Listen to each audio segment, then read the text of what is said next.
네, 오늘은 만우절 2025년 4월 1일 이정훈입니다. 이 방송은 만우절이 지난 4월 2일 날 나갈 겁니다. 자, 4월 4일 윤석열 대통령 탄핵 심판 결정을 한다는 발표가 있었습니다. 드디어 나오네요. 만우절 날 발표를 했습니다. 이날 발표하는 날, 선고하는 날 큰 충돌이 있을까봐 경찰은 가포 비상을 걸고 그 주변에 안국역 주변의 학교는 모두 휴교한다. 그리고 폭동이 일어날 거에 대비해서 주유소 등은 모두 영업정지시킨다 하는 그러한 결정이 발표됐습니다. 네, 제가 이 윤 대통령 탄핵 선고 이후 내란이 일어날 수 있다는 건 몇 차례 말씀드렸습니다. 이 내란을 막아야 되겠죠. 그런데 아주 중요한 게 빠졌습니다. 뭐냐? 헌재가 결정을 내리는 거에 대해서 대한민국 정당은 승복해야 된다라는 선언을 해야 되는데 이 승복 선언이 탄핵 소추를 주도한 민주당에서는 전혀 안 나오고 있습니다.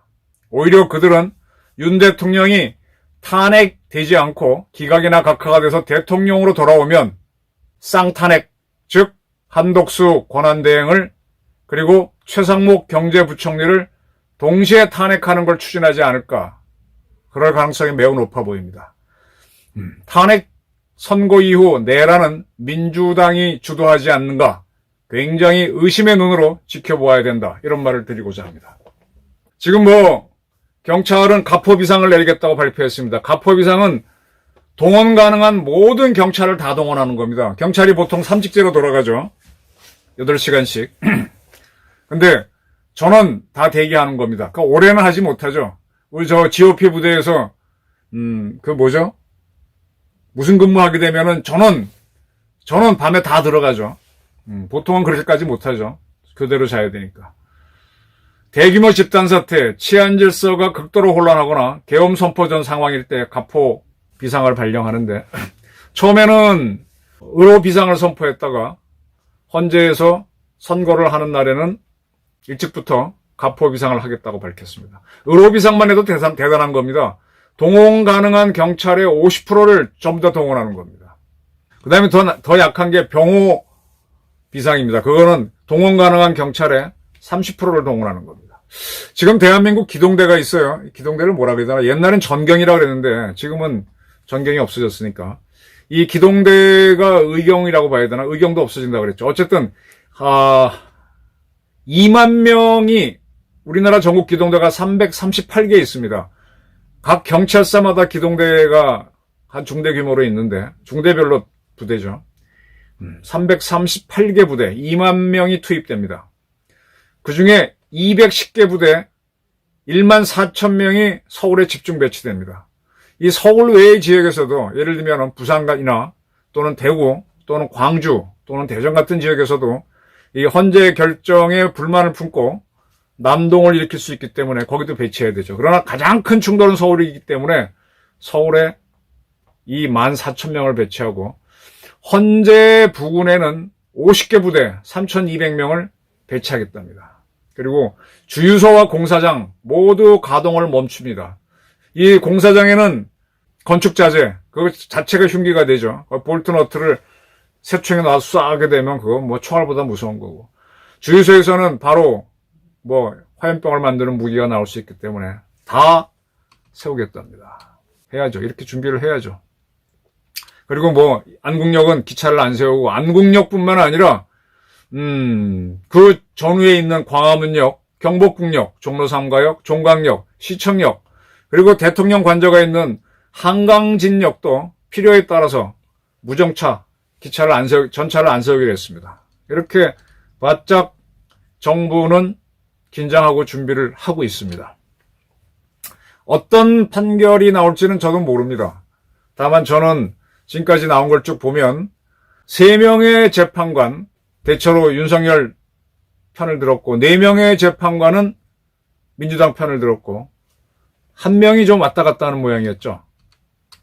그래서 1명이 민주당 쪽으로 붙는다면 3대5로 탄핵이 안 되고, 한 명이 윤 대통령 쪽으로 붙는다면 4대4로 역시 탄핵이 안 된다. 저는 이 정도로 보고 있는데, 민주당의 의견은 완전히 다릅니다. 8대0 전원일치로 윤석열 파면 인용이 돼야 된다라고 보고 있습니다. 지금 민주당 지지 세력이 상당히 재미있어요. 형지그룹이라고 하는 기업이 있답니다. 지난번 이재명 민주당 대표가 2심에서 공직선거법 무죄가 나오니까 이 형지그룹은 이재명 대표가 성남시장을 할 때 그때 이제 무상교복을 추진했거든요. 그런 이재명하고 같이 가는 거다 하고 이재명 테마주로 알려져 있는데, 무죄가 선고된 이후 형지그룹에는 형지 INC하고 형지 글로벌이 있는데, 형지 글로벌은 코스닥에 상장되는 업체인데, 이재명 대표가 무죄가 선고된 이후 나흘 동안, 하루 이틀 사흘 나흘 동안 거의 2배가 뛰었습니다. 185%가 뛰었다고 됩니다. 형지 INC는 3배 가까이 뛰었습니다. 그런데 또 이들이 유상증자를 한대요. 주가가 뛴 상태에서 증자를 하게 되면 더 많은 돈이 들어오죠. 그래서 이재명 내지는 민주당이 이겨야 한다는 세력도, 여기에 투자한 사람도 많을 테니까, 지지하는 세력도 많으니까, 이런 세력들은 윤 대통령 탄핵을 정말 학수고대할 겁니다. 그 반대 세력도 물론 있지만. 자, 이렇게 이제 경찰이 준비하고 있고 이제 대기하고 있는데, 아마 4월 4일 날 경찰이 철동같이 완전 진공 상태를 만들겠다 그랬습니다. 헌재 주변은. 그러니까 뭐 시위대가 충돌하는 건 없겠지만 그 이후에 일어나죠. 경찰이 가포 비상을 풀고 이제 조금씩 긴장을 풀 때, 어디선가 빠박 터질 때 이제 그걸 어떻게 막느냐. 자, 이거를 조금이라도 줄이려면은 이 탄핵에 관여한 정치 세력들이 헌재의 결정에 따르겠다, 형제의 결정에 승복하겠다는 선언을 해줘야 됩니다.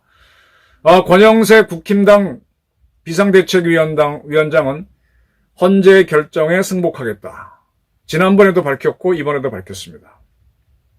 원내대표도 물론 그렇게 얘기했고요. 그런데 민주당에서는 8대0으로 인용 파면이 예상된다, 기대한다, 이런 얘기는 쏟아져 나오면서 헌재가 어떠한 결정을 하든 간에 승복하겠다는 선언은 하나도 안 나오고 있습니다. 무조건 8대0 인용 파면될 걸 기대한다는 얘기만 하고 있고, 그런 가운데 박홍근 의원은 페이스북에 헌재가 불완전하고 비정상적인 정적수로 내란 수기의 윤석열을 끝내 파면하지 못하거나 기각하는 결론을 내린다면 수용할 수 없는 것은 너무나 자명하다. 그러면 헌재에서 자기네가 원하는 파면 결정이 안 나오면 그 헌재의 결정을 수용하지 않겠다 하고 박홍근 의원은 선언한 게 됩니다. 지금 민주당에서는 전혀 헌재의 결정을 따르겠다, 승복하겠다는 얘기가 안 나옵니다. 그러면 만약에 그 이후에 내란이 일어난다면 그 책임은 누가 져야 됩니까? 이 지금의 모든 사태가 정치권에서 왔다 갔다 한 거예요. 원인 제공은 윤 대통령이 계엄을 했다. 그리고 그걸 부차적으로 크게 키운 거는 성급하게 파면을 건 거죠. 탄핵을 건 거죠. 그러면 이 두 세력이 어쨌든 헌재의 결정에 대해서는 수용하겠다는 선언을 해줘야만 대한민국이 좌우가 충돌할 가능성이 줄어드는데, 한쪽은 하겠다고 하고 한쪽은 하겠다는 얘기를 절대로 안 하고 있고 자기 의견 관철만을 요구하고 있습니다. 그러면 이런 세력을 우리는 물론 이 세력이 계엄을 내란 머리로 몰았죠. 내란 세력이 아니냐라고 의심할 필요가 있습니다. 지금 민주당은 쌍탄핵을 거론해놨어요. 한덕수, 최상목 두 사람을 동시에 탄핵하겠다. 이유는 마은혁 재판관 후보자를 임명하지 않았다라는 건데, 지금 윤 대통령 선고가 발표됐으니까 지금 민주당은 탄핵을 지금 발의하긴 좀 어정쩡해졌죠. 국회회의. 그래도 한다면 할 수 없죠. 4월 1일 오늘 본회의 어떻게 되는지 뭐 거의 보도가 안 나올 정도로 파묻혔는데 2일, 3일 해서 탄핵을 발의할 수도 있습니다. 근데 만약에 윤 대통령이 돌아오면 바로 탄핵 걸 수도 있죠. 이어서 그 이하의 국무위원 전원을 줄탄핵. 대통령은 돌아왔으니까 당장 탄핵 다시 못 걸겠지만 나머지를 모두 탄핵하는 국무위원 줄탄핵, 막 탄핵을 할 수도 있습니다.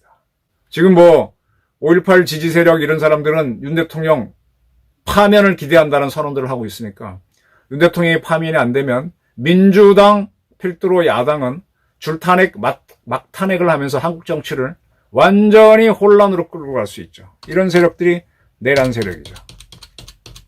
저는 여기에 대해서 대한민국이 준엄한 심판을 할 의지를 가져야 된다고 봅니다.